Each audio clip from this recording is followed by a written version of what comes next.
our speakers. We have a fantastic lineup of speakers and panelists for the rest of these morning keynotes. It promises to be a very exciting morning of keynotes, and then we're going to go into the technical tracks. After that, I'll talk more about that later. But to kick things off, the next speaker is someone who I've had the pleasure of spending some time with. And the one thing that I've learned from him in that time is his passion for data and great chocolate. So here to share Barry Callebaut's story of their digital transformation journey is Bram van Genobe. Welcome, Bram.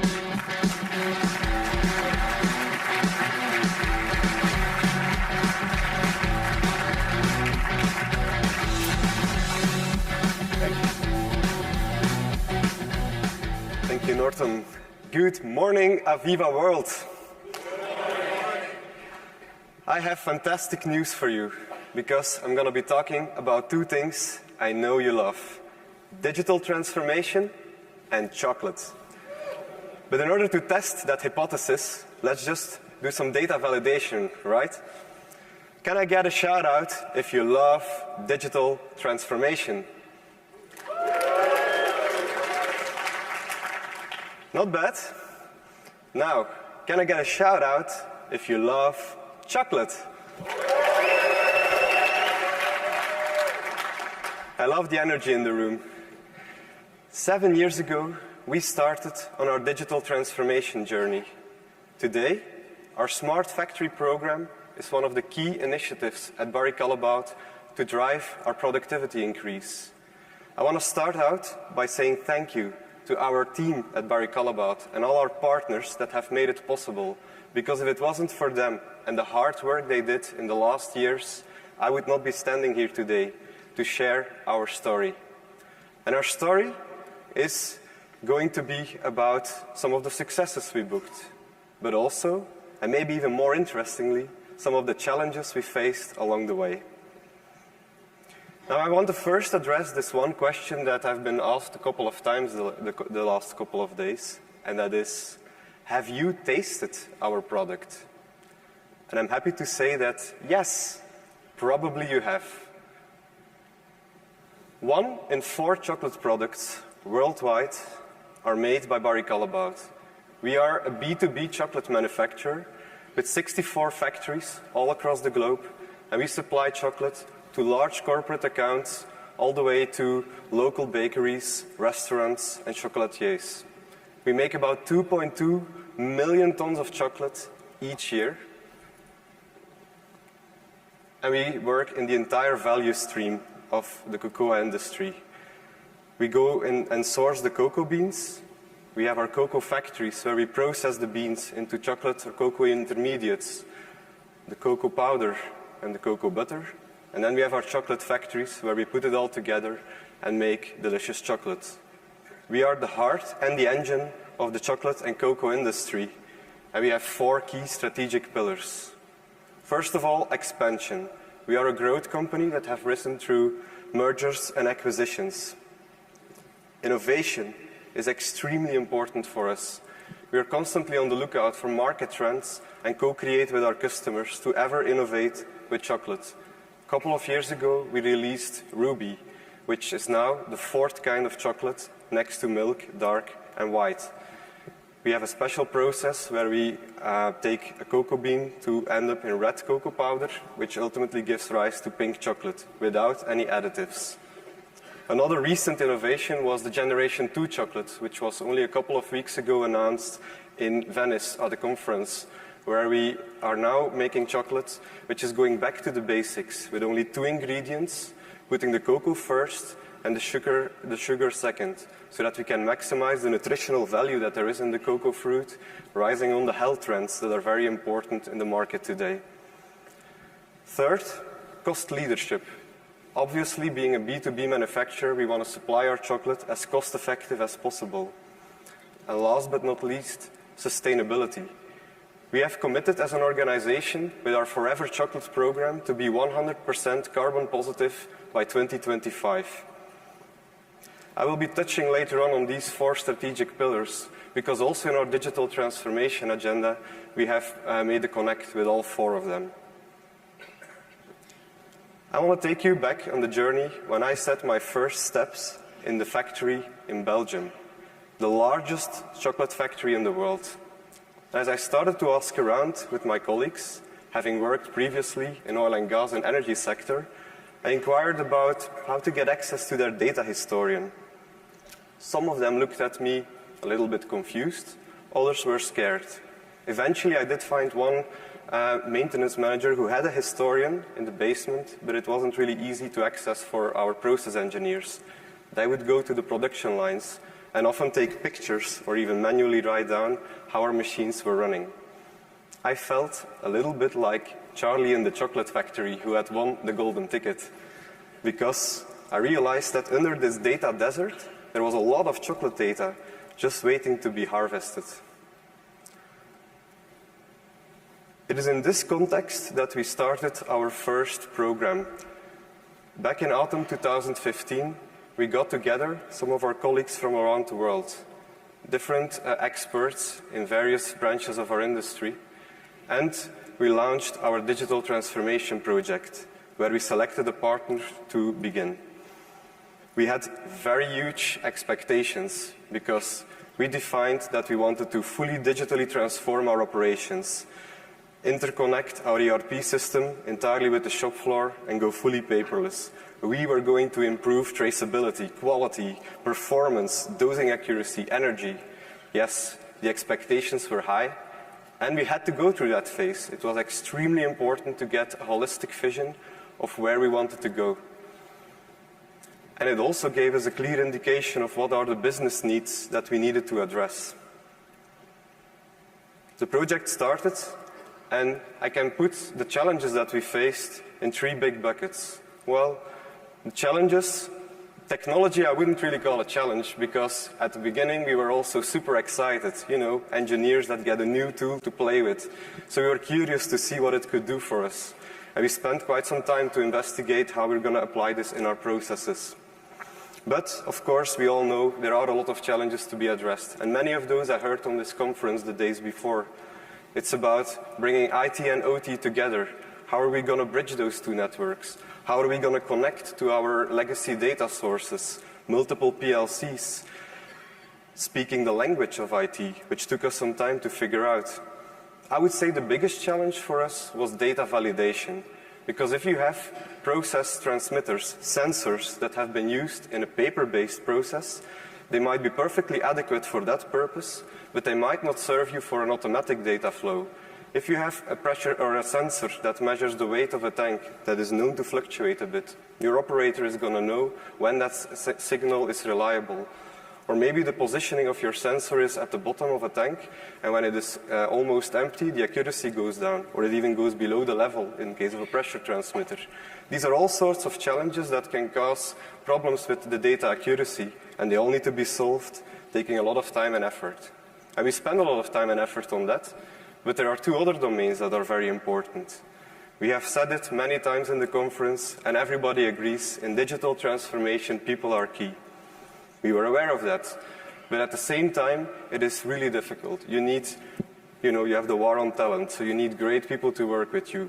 Luckily, we have fantastic people that work in our team, but there is also a bunch of other challenges. You might get your operators together in a meeting room to design how are you going to digitally transform your processes. But at the end of the day, there is one big difference between what you design in the meeting room and once you start testing it in practice. And we found that out the hard way. When you start to automatically get your data flowing in, there is also problems that can happen with this data flow, so they have to be resolved. One other thing is user experience. The operators, they will compare what they're getting as a new digital tool with what they did before. And very often, that was a paper-based registration, which doesn't take much time to write down what was your downtime event. Now, every second of waiting time, every click they need to do is costing you user experience points. And so that is something that we also had to find out through experience and put more at the center of our designs. And last, the processes. If you have current process, it might not be 100% compatible with moving that into a digital flow. One example I can give is if you have material receptions, your process very well will say to do first the administration and then start the consumption. And you assume that that is the reality, but then comes Sunday night when there is a material reception taking place, and the person who has to do that registration is not there. And the practice is that when you are in a paper-based environment, you can do your reception the Monday morning, but that does not work anymore when you have an MES system. So also there, you have some changes that need to be addressed. All things considered, the project took longer than expected, and the costs were higher than we initially anticipated. And this is something that I think many of us can relate to, because when you do such a project, you know where you start, but you don't know where you're going to end. And the problem is, what goes up must come down. And we faced a big challenge there, because our stakeholders started to ask about, hey, you're asking extra funds, but where is my return? So at that time, I think the most important decision was made by our executive, and that was to continue. And that's exactly what we did. And we rebranded our program, called it Smart Factory, and put it at the middle of this technology, people, and process. Our goal was really to be in the sweet spot from the beginning. And there is 3 things that we did different, and hopefully it might be something you can relate to. The first one is about a modular and standardized approach, taking one step at a time. Second one is about putting the value at the center of everything we do. And the third one is about change management, making sure the focus on people is central. But let's take it one step at a time. First thing we started to do is operating in a data desert, not having a standardized data collection system, and an environment with many different types of PLCs, some very old, some regional differences we had to account for. We needed to select a platform to take away that complexity and allow us to start doing data validation on those sensors without having to deal with already interlinking it to the ERP system. We selected Aviva System Platform for that because they have grown out of this automation world and have connectivity to all the PLCs that we needed to be able to connect with. And it gave us a historian, which we needed to be able to start analyzing our data and expose it to process engineers. So it allowed us to start building the skills. And most of all, because we didn't have any prior install base or nothing that was of substantial scale yet, it allowed us to standardize, building the models of our assets, which we already had done in the first phase of the project, and applying them so that a tag name that is on a factory here in Napa, California, will have the same format as the one in Japan or in Belgium. All the sites using the same naming convention, helping us to scale and help us with cost leadership. But this is only the beginning, because we need to make sure we deliver on what we promise, and we need to always leave them wanting more. So on top of this plant data backbone, we identified 4 key modules focused on performance, energy, yield, and quality. And those 4 modules, we took them in a modular approach as well. We went to our plant managers and asked them, do you have a process line where one of these 4 KPIs is a challenge for you? And we deployed it 1 module at a time, 1 line at a time. Focused very strongly on user interface. We took InTouch as the basis to build our performance module, take away everything that was irrelevant for the operator and only show him the events on which we expected him to react. We gave him a dashboard to show how he was performing and whether he was winning or not the shift by a trend line. Very simple things, but bringing the data out there 1 small step at a time and giving rise to potential use cases. One of those breakthrough use cases came in the performance analysis of our run rates. And surely we had been analyzing our run rate in the past, but this was based on manual data, less complete, less accurate. But thanks to our MES system, we were able to see the variability in run rates. And actually, they were bigger than expected, which was great news, because when we compare the worst performers to the median, there is an improvement opportunity. But also it showed us that the top performers were actually often higher than we expected it to be. And that's the data our supply chain teams are using for planning. So with this, we identified about 10%, in some cases more, of unknown capacity. Not unused, but we just didn't know we had that capacity. And 10% is really significant, because if you can increase capacity on 10 lines by 10%, you get an entire new production line for free. So it's a big CapEx saving. But last but not least, it's about change management. And you can have a fantastic system, but if there is nobody there to work with the data, you're not going to get any results. It's a simple equation. You have your information, you have your analysis, and then you have your actions. They multiply. If one of those is 0, you're going to get 0 results. In order to address this, we put in every single business case a digital change engineer. And that was important because we found that in our factories, when we introduced the new systems, people were interested, but they didn't have time to start to learn with it. They had to change their ways of work, but their main job is to run the factories. So the change engineer's role was to make sure that our application landed in the organization, changing the ways of work, speaking with the operators, and when they had feedback, give it back to our global team so that we can improve on that. And then once the system is introduced in the factory, they are the ones that are working on the business cases. We tied them all together in a community, sharing the results on a team portal where every single business case that is achieved is published. For several reasons. If our exco is asking about business cases, we can use that repository to see which ones are the biggest ones. But it's also a huge sharing opportunity between sites when one site is successful, because you have the same database backbone everywhere. We might have developed a custom report for them to help deliver that improvement. And now we can, in a matter of minutes, send that report to all of our factories that are on this standardized template.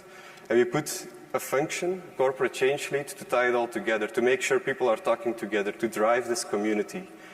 And so this is something that really helped us a lot to make sure that we don't just put a tool in place, but we also provide the resources to make them land in the organization.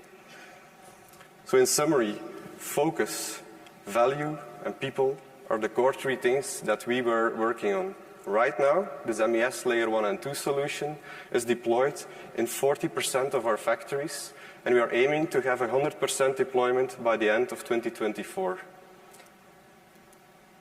But there is more, because remember that initially we said we were going to fully go paperless and interconnect the ERP system.